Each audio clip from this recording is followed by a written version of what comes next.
Veeru academy के इस YouTube channel पर आप सभी साथियों का स्वागत है। डियर बात करेंगे शिक्षा जगत से जुड़ी हुई महत्वपूर्ण खबरों पर। लेकिन आगे बढ़ने से पहले जितने लोग चैनल पर पहली बार विजिट कर रहे हैं सब्सक्राइब करके बेल आइकन प्रेस कर लीजिए। डियर आपकी स्क्रीन पर जो पहली अपडेट है वो आप देख सकती हैं।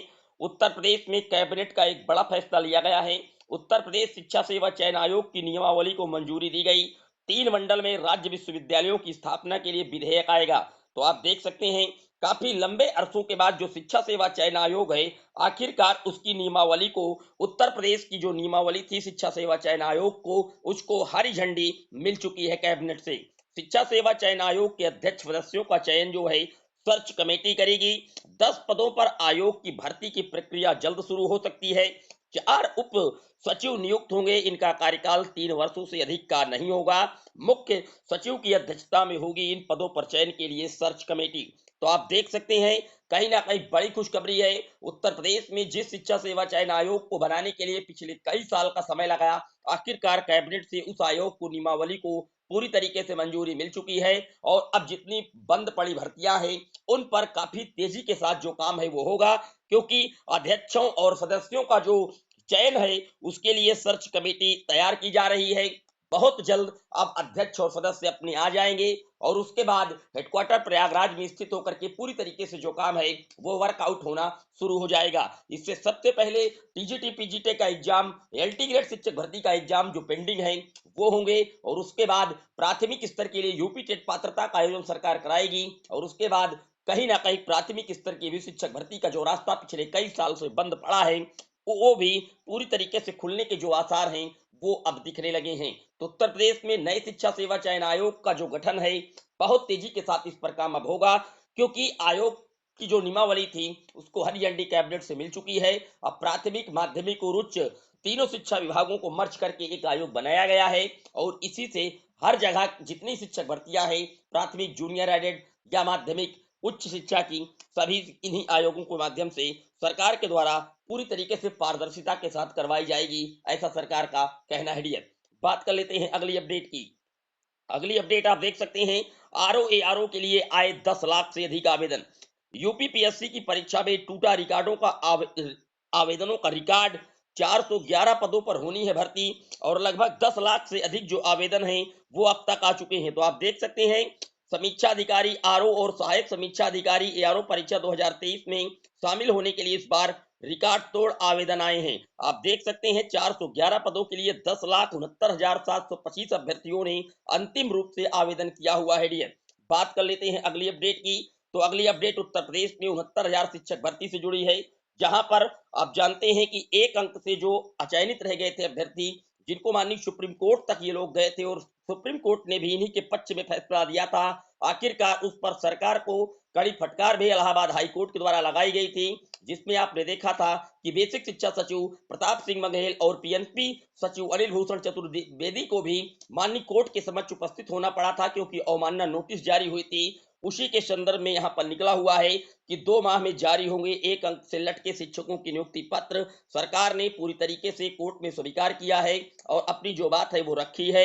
और 69,000 शिक्षक भर्ती प्रकरण में बेसिक शिक्षा परिषद और पीएनपी के सचिव ने हाई कोर्ट में यह हलफनामा दे दिया है कि हम 2 माह के अंदर इन सभी को नियुक्ति पत्र वितरित कर देंगे। 69,000 में एक अंक से जो साथी रह गए थे उनको बहुत जल्द अब नियुक्ति पत्र मिलेगा। 2 माह के अंदर इनको नियुक्ति पत्र देने के लिए पीएनपी सचिव और बेसिक शिक्षा सचिव ने हाई कोर्ट इलाहाबाद की खंडपीठ लखनऊ पर जो हलफनामा है वो जमा कर दिया है। डियर बात कर लेते हैं अगली अपडेट की। तो अगली अपडेट आप देख सकते हैं 18 माह का डीएलएड डिप्लोमा 2 वर्ष के डिप्लोमा के बराबर नहीं। कल माननीय सुप्रीम कोर्ट के द्वारा एनआईओएस डीएलएड को लेकर के जो सुप्रीम फैसला है वो दे दिया गया सुप्रीम कोर्ट के द्वारा। और 18 माह का जो एनआईओएस का डीएलएड था उसको प्राथमिक लेवल से ही पूरी तरीके से बाहर कर दिया गया है। यहाँ पर आप देख सकते हैं शीर्ष कोर्ट के फैसले के बाद अब डीएलएड डिप्लोमा धारक नई शिक्षक भर्ती प्रक्रिया में शामिल नहीं हो सकते हैं।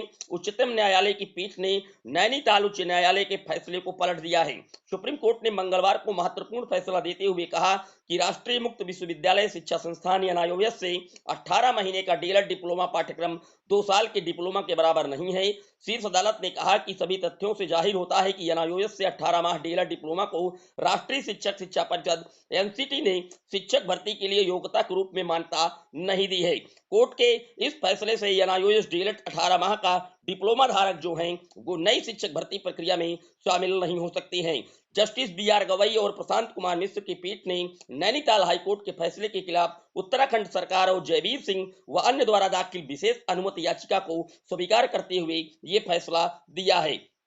तो आप देख सकते हैं डियर प्राथमिक लेवल से जो एनआईओएस डीएलएड है वो अब पूरी तरीके से बाहर हो चुका है। केवल 2 वर्षीय जो डिप्लोमा है डीएलएड का उसी को प्राथमिक स्तर की शिक्षक भर्ती के लिए मान्य किया गया है। लेकिन यहाँ पर पूर्व की भर्तियों में जैसे बिहार शिक्षक भर्ती में एनआईओएस डीएलएड का भविष्य क्या होगा, इस पर भी पूरी तरीके से अभी पर्दा उठना बाकी है, क्योंकि वहां पर एक फेज की शिक्षक भर्ती हो चुकी है और एनआईओएस डीएलएड के कैंडिडेट हजारों की मात्रा में वहां पर चयनित है। लेकिन सुप्रीम कोर्ट ने एनआईओएस डीएलएड को प्राथमिक स्तर से पूरी तरीके से बाहर करने का जो आदेश है वो जारी कर दिया है। अब बात कर लेते हैं बीएड वर्सेस बीटीसी मामले की। जब क्लैरिफाई याचिका को लेकर के जो कल महत्वपूर्ण सुनवाई हुई थी उस पर क्या कुछ हुआ है, तो वहां पर आप जानते हैं कि बीएड की तरफ से प्रशांत भूषण जी एडवोकेट थे, उन्होंने अपना पक्ष रखना स्टार्ट किया। लेकिन उससे पहले ही जस्टिस अनिरुद्ध बोस ने यह कह दिया कि इस मामले का जो निपटारा 11 अगस्त 2023 को किया गया था, ज्यादातर वो लिखने का काम सुधांशु धूलिया जी ने किया था। तो उन्होंने कहा कि हम मुख्य न्यायाधीश से सिफारिश करेंगे कि इस पूरे मैटर को एप्रोप्रिएट बेंच की सहारे होते हुए जस्टिस सुधांशु धूलिया जी के पास भेजा जाए और वही क्लैरिफाई करें या मॉडिफिकेशंस जो करने लायक है वही कर पाएंगे, क्योंकि उन्होंने इसके पूरे पॉइंट टू द पॉइंट को समझा है। निश्चित तौर पर उनके साथ मैथ हाउस बेंच में दोनों लोगों के द्वारा ये डिसीजन आया था 11 अगस्त 2023 को, लेकिन लिखने का जो काम है वो सुधांशु धूलिया जी के द्वारा किया गया है। इसलिए इस पूरे मैटर को एप्रोप्रिएट बेंच से होते हुए जस्टिस सुधांशु धूलिया जी के पास भेजा जाए, इस तरीके से उन्होंने मुख्य न्यायाधीश पे आग्रह किया है। फिलहाल उस पर अभी कोई डेट नहीं आई, लेकिन निश्चित तौर पर यह साफ हो गया है कि जो क्लैरिफाई है, रिव्यू है, मॉडिफिकेशन याचिका है वेस्ट बंगाल वाले मैटर की, वो उसकी सुनवाई अब जस्टिस सुधांशु धूलिया जी करेंगे और वही इस पर निर्णय देंगे कि आखिरकार बीएड प्राथमिक में कब से बाहर होगा। जो गजट है एनसीटी का 28 जून 2018 का, वो कब से क्वेश होगा, या 25 नवंबर 2021 से, 11 अगस्त 2023 से, या 28 जून 2018 से, ये सब अब कुछ सुधांशु धूलिया जी ही तय कर पाएंगे। कल आपने देखा था छत्तीसगढ़ की शिक्षक भर्ती में भी एक महत्वपूर्ण सुनवाई चल रही थी, लेकिन वहां पर अंतिम जो सुनवाई है, क्योंकि राज्य सरकार की तरफ से अपना जो पक्ष है वो रखना अभी भी शेष है, अंतिम सुनवाई 18 जनवरी 2024 को वहां पर भी बिलासपुर हाईकोर्ट के द्वारा तय कर दी गई है। उम्मीद करता हूं कि आप लोगों के सारे डाउट क्लियर होंगे। यह था शिक्षा जगत से जुड़ा हुआ दैनिक वीडियो, कैसा लगा कमेंट जरूर करिएगा। फिर मिलेंगे एक और वीडियो में, तब तक के लिए जय हिंद जय भारत।